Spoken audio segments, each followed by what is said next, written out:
Tell me why Popclaw sat on this man's face, but she on so much superhero crack. She going to suffocate this up. Tell me why it took so long to get back to the boys. I forgot this Huey killed Translucent. I had the nerve to be shocked and shit all over again. So, the episode begins with Huey in disbelief, acting traumatized like he didn't consciously decide to blow a nigga up, while Frenchie and Butcher busy cleaning up his mess. Not that Butcher was mad about it. He wanted that Translucent dead from the beginning. That was his plan A. So as far as he's concerned, Huey did him a favor. Now, Huey spin around and becomes insistent that he needs to go home, like he wasn't wearing a chef's costume and still covered in blood. But Butcher let him go on the condition that he take Frenchie with him. And again, poor Frenchie. This man didn't want to be a part of this from the first place, and it getting worse by the second, because he know Homelander gonna track them down eventually looking for Translucent. Now remember, Starlight gets sent to disciplinary hearings because she get catch in her regular clothes beating them and blew her cover, so that one gal was dead mad, remember? But everything ended up being cool anyhow, because Starlight did beat up those because they was gonna go rape this one gal. But when she see the video go viral on YouTube, she come forward and thank Starlight. So Madeline ain't mad because good press means more money, and that's all she into. Propaganda wins again. They literally sit Starlight down with a team of to picture their propaganda spin. They was like, oh, girl next door, white gal becomes superhero to fight all the crime. Then they say, oh, and they pull out this Beyonce onesie as her new costume because bitch be selling sex. Now, I don't know why Starlight ain't figure out yet that the superhero industries is not a democracy, because she could start trying to tell them she don't wear the costume like she have free will. And Madeline quickly explained to her, bitch, you could wear that costume or you could carry a from around the 7. So she put that on. Now, poor Huey is haunted by A-Train, you know. The man's walking his house for the first time in days and A-Train on the TV. Then he going to the bedroom, and not only does he have a A-Train Funko Pop, he got the 7 posters all over his wall. So he run dead hot. Time I over here like, that's what you get for buying into all that propaganda and having them all over your wall at your big age like a loser. Okay? What have we learned here, people? Take them Paw Patrol posters off your children's wall now before it's too late. So Huey started breaking up his own room and tearing up all the 7 stuff. And I ain't gonna lie to y'all, the black person in me just hates how Huey ain't under investigation for no crime, especially as sloppy as he being. Cause if I was Sherlock Holmes trying to figure out what the happened to Translucent, I was gonna catch this. Think about it. A-Train kills your bitch and gets away with it. Motive. You go to his job and sign a settlement. Then on the same night, Translucent goes missing. Your boss leaves you to close his shop and then come back to the store destroyed, and you literally missing on the lam. Ain't come to work since. Then you return back to your home and break up all the 7 related items in a rage while still a little dirty and bloody up from the murder you just committed, and you touching everything in the crib? Lock this up. Throw him in the slammer. Clink, clink, nigga. So Huey daddy come home after he just finished breaking up the place, so the man dad lost. He, like me, is concerned. So he asked Huey where the he going, and Huey say he ain't know. So Huey daddy say, I see you ain't taking this whole sudden girlfriend death thing well. And we ain't got no money for a therapist, but maybe you could talk to your pediatrician and see what he could do for you, but them screws you got loose. Now tell me why. Frenchie hear this fight. Frenchie hear Huey and he daddy fighting, and he could figure he could go try comfort Huey by telling him when he was 10, his bipolar daddy tried to suffocate him with a Hello Kitty duvet. And what I think so funny is Frenchie tell him that like it makes sense, and he do just like this. Like, yeah.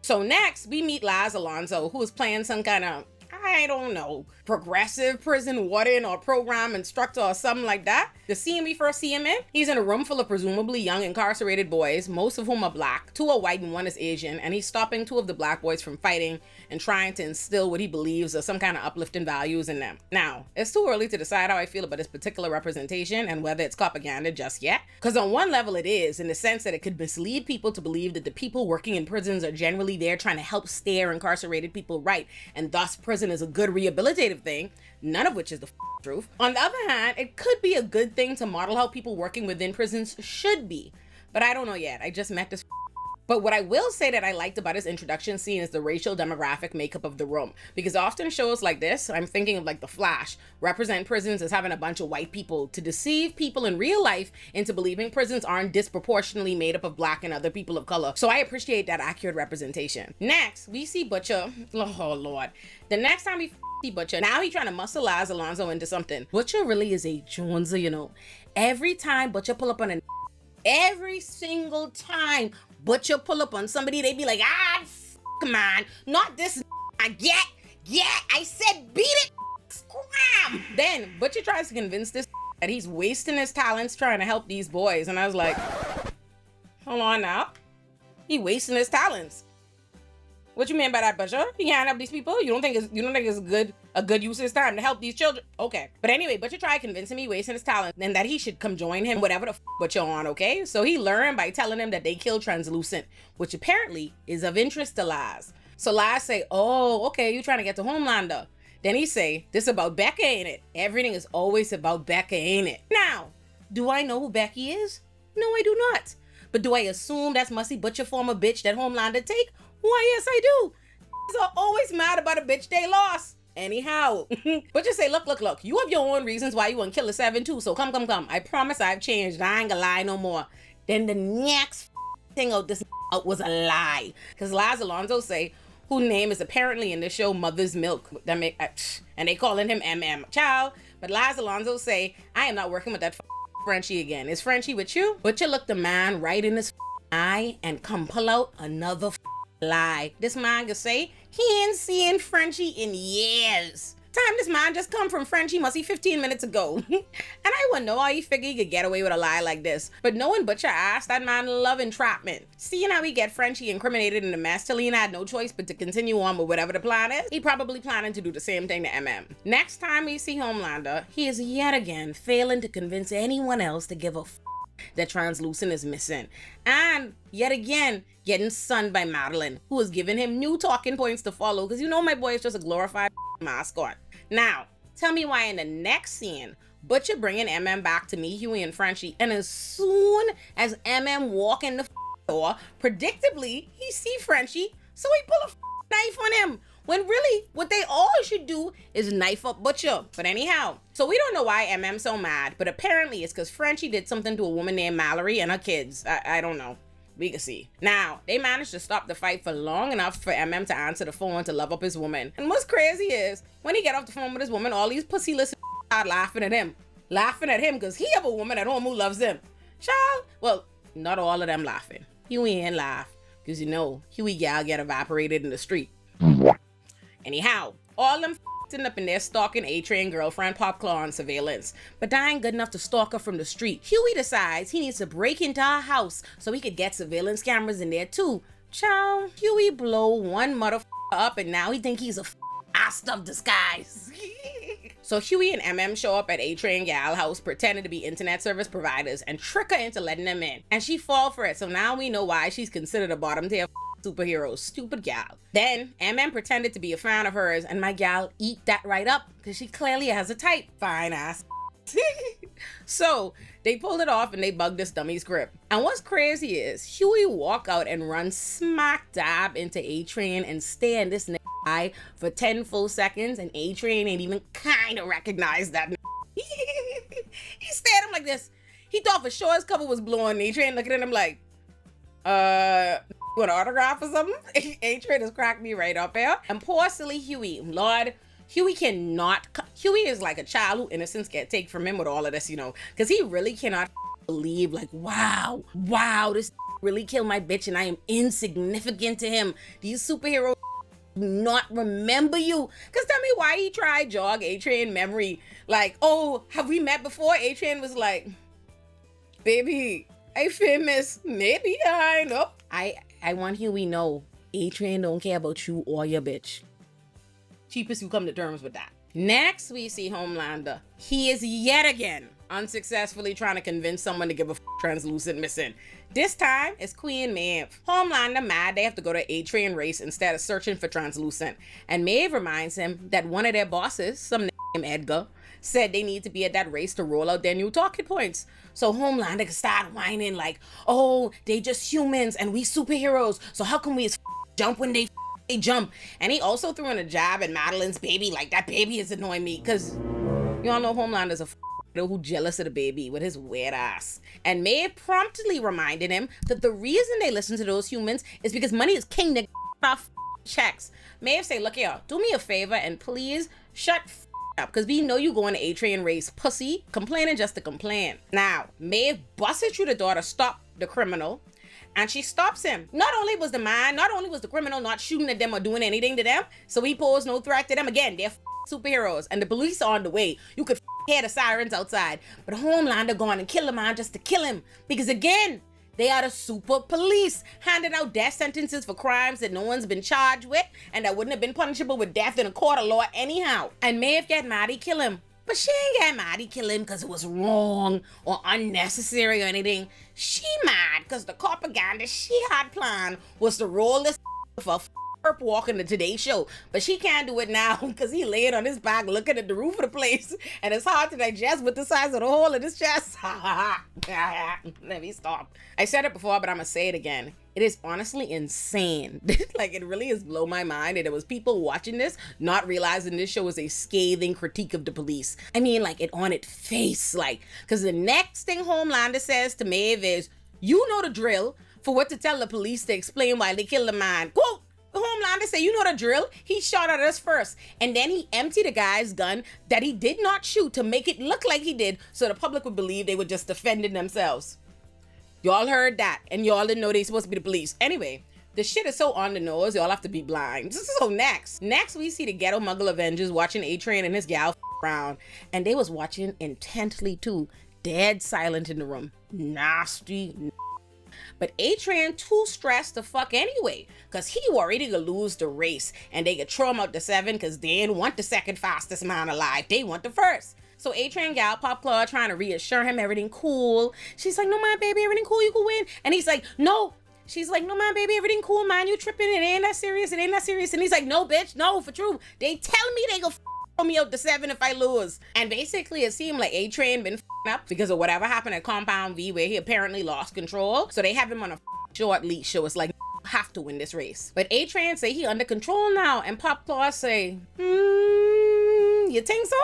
You think so? Running through bitches till they turn to dust ain't really giving control to me. But I mean, I don't know. But then she say, no, my baby man, don't worry. I still love you. I will still love you if you, I will still love you if you lose. And A-Train was like, bitch, who gives a about your love at a time like this? I cannot lose and become a washed up beat. The man say I can't lose and become a washed up beat squatter like you. He ain't say like you, but he might as well have. And instead of apologizing to her when she get offended, my like, anyway, Dread, I gotta go. I can see you tomorrow after the race. Meaning, not to add insult to injury, this ain't taking her to the race. So she tripped right out because apparently he promised her they would be going to the race as a couple, like they would finally go public. But this nigga A-Train lied to her and told her he'd gotten the okay from Madeline, but he didn't because A-Train shame her. He shame. And listen, Madeline and probably too, knowing how they go about like the brand and propaganda, probably wouldn't think it's a good look for him to be with a Joneser, like washed up B squad and all. But I don't even think he tell them. I don't think he even give Madeline and them a chance to say no. I think A-Train don't want to go public with her. Then, as though he ain't just give her more and more, he done insult her. He done tell her he ain't claiming her. Now he could demand she give him V, which is apparently steroid for superheroes. Now, Huey and them watching this, remember? So Huey heard it and he get upset. Like, oh my God, this on V when he killed my gal. And hold on, let me just tell y'all this. I ain't gonna lie. I feel like the idea that as a superhero, they can't take performance enhancement drugs, that doesn't make sense. Like, who come up with these rules? Like, they are quite literally supernatural beings. They already have a supernatural performance enhancement. So why are they not allowed to make themselves more supernatural? Like, I don't even see why this have to be a secret. Why is he not free to do superhero crack if he wants? Rest in peace, Robin and all. But I mean, you know what I'm saying? And also, I ain't gonna lie, is it up that I already deeply over Robin's death and this whole Avenger thing? Every time Huey bring up, I just be like, so he still think that this whole butcher plan is about avenging Robin? Nobody cares, bro. Nobody cares. Butcher have his own axe to grind. A much larger issue. Robin was just a means to dragging your stupid ass here. Ain't no telling how many victims of the 7 that Butcher ass unsuccessfully tried to recruit. It's just only Huey dumbass who joined him on this suicide mission. So, now, next day we at the race, and Butcher and his raggedy band of ruffians done show up at the race because they hoping to steal some V. And I don't know what they thought they was gonna do with this plan from the jump. Meanwhile, poor Popclaw at home watching the race from TV, sobbing and drinking, belly breakdown, shaking. But then when we see Queen Maeve, she doing press, spitting out the new talking points designed to get public support for putting the soups in the military. And she said something to the effect of, "We tired of all the deep state and establishment bureaucrats, red tape. If the people want us in the armed forces, they can have us." And let me tell you, it's really a great moment because it's exactly how shit is in real life. Like this shit, this show is such a satire that is right on the nose. The soups, let me tell you why. The soups are literally a huge corporation that is firmly in bed with the police and the government with plenty money. But they are using like the people's language to convince the dumbass propaganda-loving public that they're on the side of the people against the government and the bureaucrats who are working against them. Which is exactly how Republicans co-opt language and how people believe in Trump and the rest of these rich-ass, powerful white businessmen and politicians on the right are somehow on the team with them and against the man. Again, I just don't know how folks missed this. Next, we see Starlight signing autographs, getting objectified by sexist, nasty men, screaming, show her tits. Because remember, they put her in that fucking costume. But her handler won't let her react. Dog, you see me? You see me? I couldn't have no powers.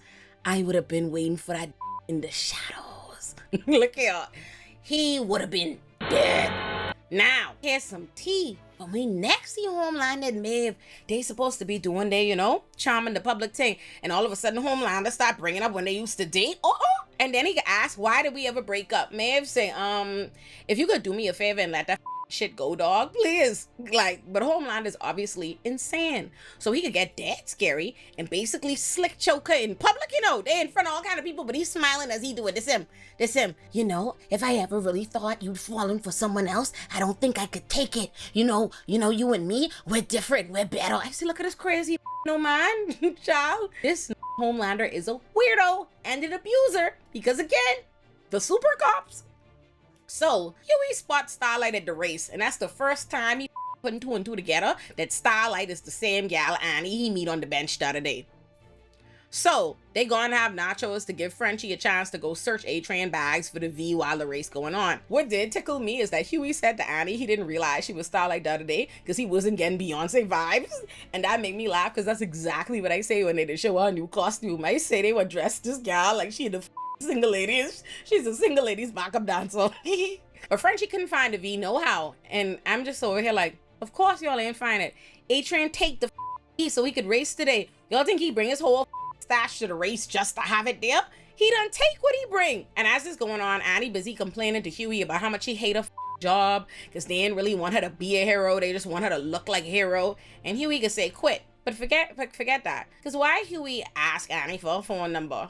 I say, excuse me? Your brown girlfriend just get evaporate the other day. And you doing like you so sad and traumatized, but you can't wait to flirt with this white blonde woman. I say, dog, apparently it ain't just me who don't give a about Robin no more. Oh, go figure, Huey. Look at this.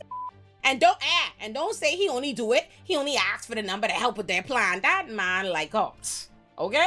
Anyhow, the race getting ready to start. A-Train done high up on super crack. Butcher go spot Homelander in the crowd and stare this right in his eye, whole stare down. done leave to go check on A-Train gal who he was watching on surveillance because he won't steal the V from her house. And of course A-Train win the race because the man on drugs. But then when the media asked him if he have a gal after the race, he say, no, I ain't got no girl. So Popclaw watching that at home, she get dead upset and shoot herself up with the fucking V. So tell me why watching on surveillance and he figure out, you know what?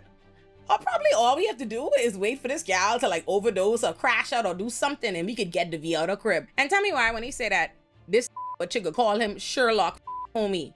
What? Me and my man paused the TV when he said that shit. And we pause and my man just scream, Sherlock homie is so crazy.